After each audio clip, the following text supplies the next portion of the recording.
In this episode, we begin with a part of daily technology work that often becomes very visible to the business only when something goes wrong. A customer cannot reach a service, an employee cannot log in, a payment process fails, a critical system slows to a crawl, or a business team suddenly loses access to information it depends on. Those moments feel urgent because they interrupt what the organization is trying to do right now, and they often create pressure to restore service as quickly as possible. For someone studying certified in Risk and Information Systems Control, CRISC, this topic matters because information technology, IT, operations is not only about keeping systems running during calm periods. It is also about knowing how to respond when disruption occurs, how to understand why it occurred, and how to reduce the chance that the same kind of disruption keeps returning. Problem and incident management sit at the center of that discipline because they connect service restoration, operational learning, and risk reduction into one continuous management process.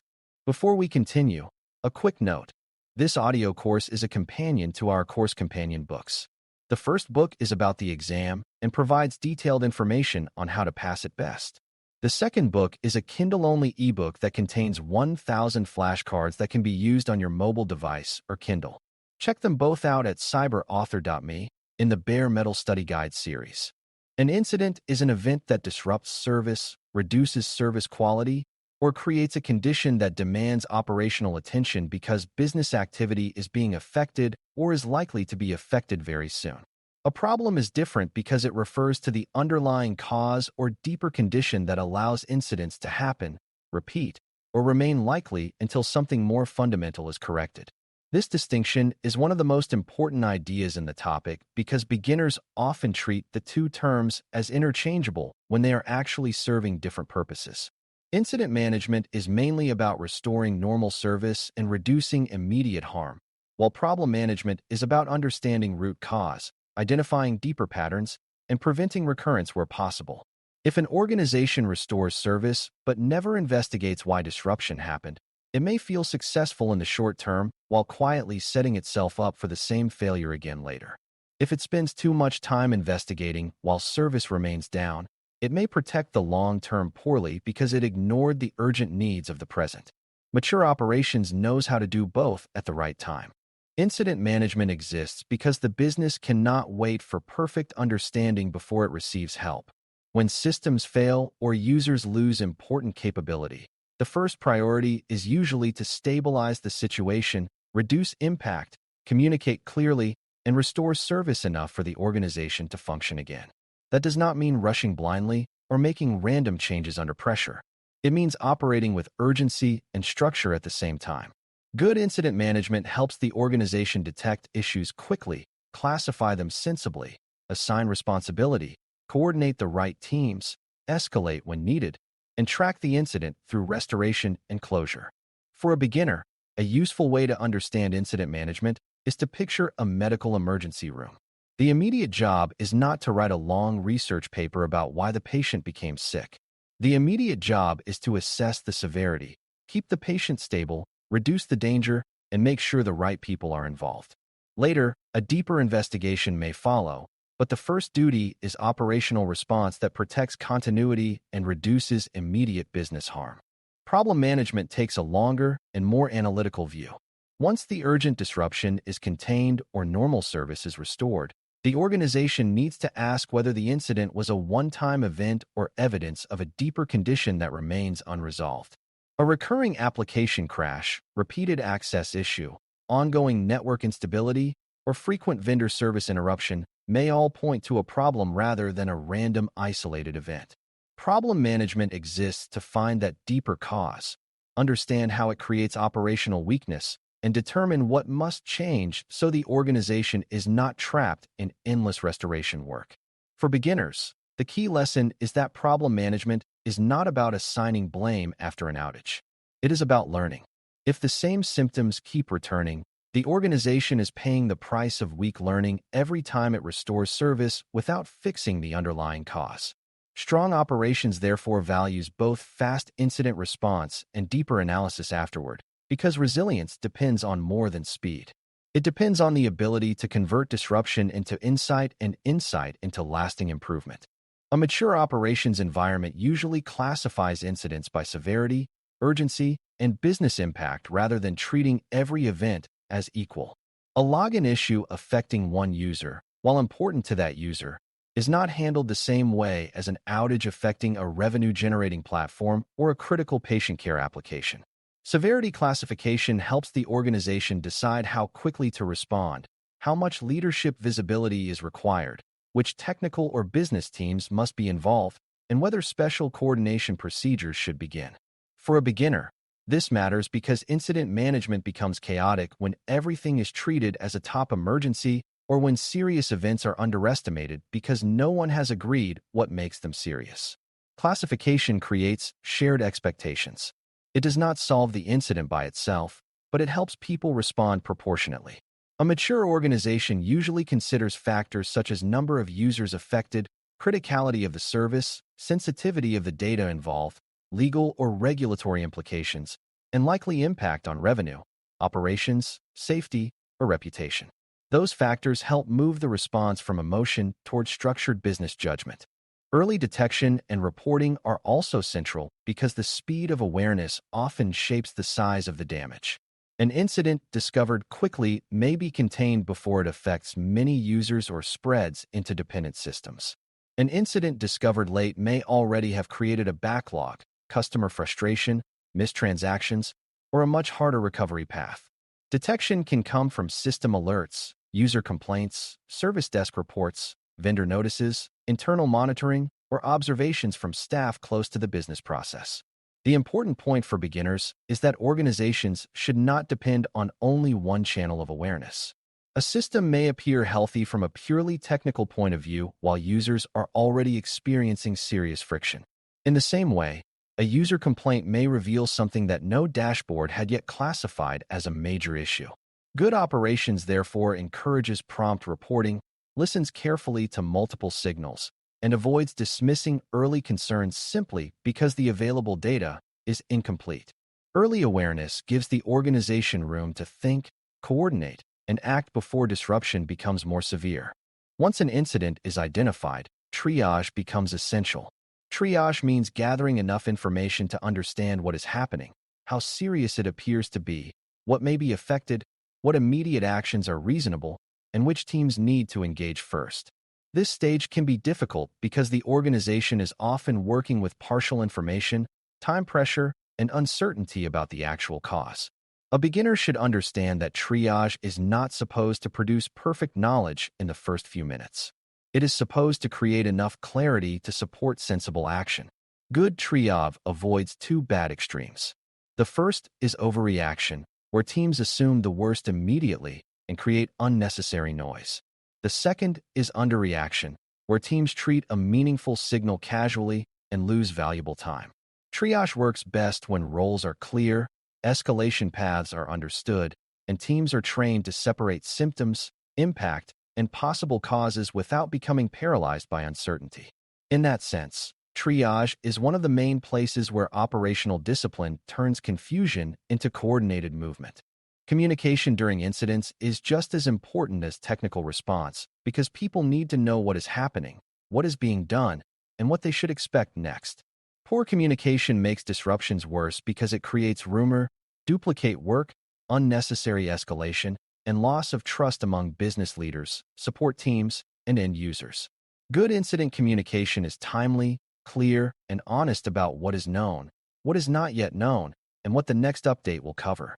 It should be appropriate to the audience, which means executives may need business impact and estimated direction, while technical responders need precise operational details and coordination.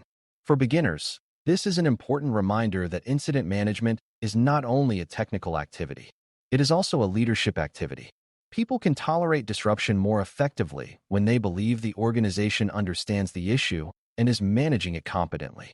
Even when restoration takes time, clear communication reduces unnecessary confusion and allows the business to make better short-term decisions about workarounds, customer support, and priority shifting while the response continues.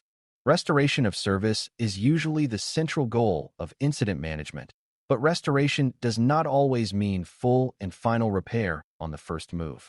Sometimes the fastest and safest path is a temporary workaround that reduces impact while preserving time for deeper analysis later. A failing application may be routed to a backup process. A feature may be disabled temporarily, or access may be narrowed while the larger issue is investigated. For a beginner, this is a valuable point because it shows that operations often works in phases. The first phase may be stabilization, the second may be partial restoration, and the final phase may be a more durable correction once the environment is under control. This is one reason incident management and problem management must stay connected. An incident can be resolved operationally while the underlying problem still exists. Mature teams make that distinction visible instead of closing the event in a way that suggests all risk has disappeared. They restore business function responsibly while also marking what still needs deeper investigation and more permanent correction. Problem management begins to take fuller shape after the immediate incident pressure has eased. This is where the organization examines recurring patterns, reviews event history, studies dependencies, and uses root cause analysis, RCA, to determine why the incident occurred and what conditions made it possible. A strong root cause effort goes beyond the most visible symptom. If a server failed, why was that failure able to disrupt the business so badly? If a change caused an outage, why did the change pass through review without the relevant concern being identified? If a third-party service failed repeatedly, why was the organization so dependent on that provider without enough resilience or fallback planning? For beginners, root cause analysis matters because it moves the organization from surface repair to actual learning. Without it, teams may keep fixing the same symptom in slightly different ways while the true weakness remains intact. Good problem management asks not only what happened, but why it happened, why it was not prevented, and what broader improvements are needed so similar conditions do not keep producing new incidents. Recurring incidents are often the clearest signal that problem management is either absent or too weak. If a service desk sees the same outages, the same user complaints, or the same operational disruption week after week, the organization is usually spending money and effort on repeated recovery instead of using that effort to remove the cause. This is one reason mature organizations often track known errors, recurring patterns, and unresolved underlying conditions separately from ordinary incident volume. For a beginner, that distinction is important because a high volume of incidents does not always mean the environment is chaotic in random ways. It may mean the organization has a smaller number of deeper problems that have not been addressed effectively. Once that is understood, leadership can shift from constant firefighting toward targeted remediation. Problem management creates value not merely by explaining the past, but by reducing future operational burden, lowering repeated business disruption, and strengthening trust that incidents are not just being reset temporarily until the next cycle of failure begins again. Change management connects closely to both incident and problem management because many incidents are caused by changes, and many problem resolutions require carefully planned changes to remove the underlying weakness. If an outage began after an application update, then change review, testing, approval, or rollout planning may need examination as part of the problem analysis. If a recurring performance issue requires redesign of a database dependency or replacement of a fragile component, then the resulting fix must pass through controlled change so that improvement does not introduce new harm. For beginners, this shows how IT operations topics reinforce one another instead of standing alone. Incident response restores service. Problem management explains deeper cause. Change management helps deliver safer correction. The organization becomes stronger when those processes are connected instead of handled in isolation. If incident teams never talk to change teams, or if problem analysis never informs future implementation standards, then operational learning stays shallow, and the same categories of disruption can keep returning through slightly different paths. Ownership and accountability matter throughout this entire topic because unclear responsibility makes both incident response and problem resolution slower and less trustworthy. Someone must lead the incident response, someone must coordinate communication, someone must decide when escalation is required, and someone must own the deeper problem investigation afterward. In complex environments, multiple teams may share technical responsibilities, but the organization still needs clear accountability so that restoration work does not become a noisy crowd of partial efforts with no central direction. For beginners, this is another reminder that strong operations is not only about technical skill. It is also about governance. If nobody knows who can declare severity, who approves major workarounds, who communicates with business leaders, or who ensures post-incident learning actually happens, then even talented technical staff may struggle under pressure.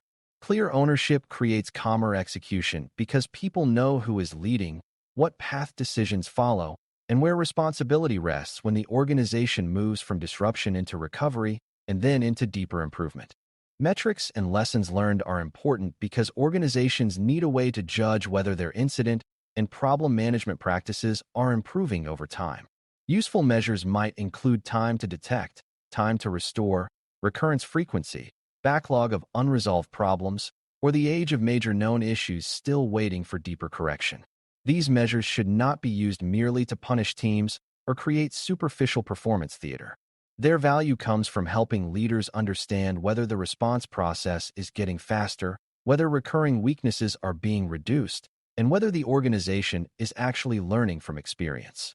For a beginner, this is one of the clearest signs of maturity.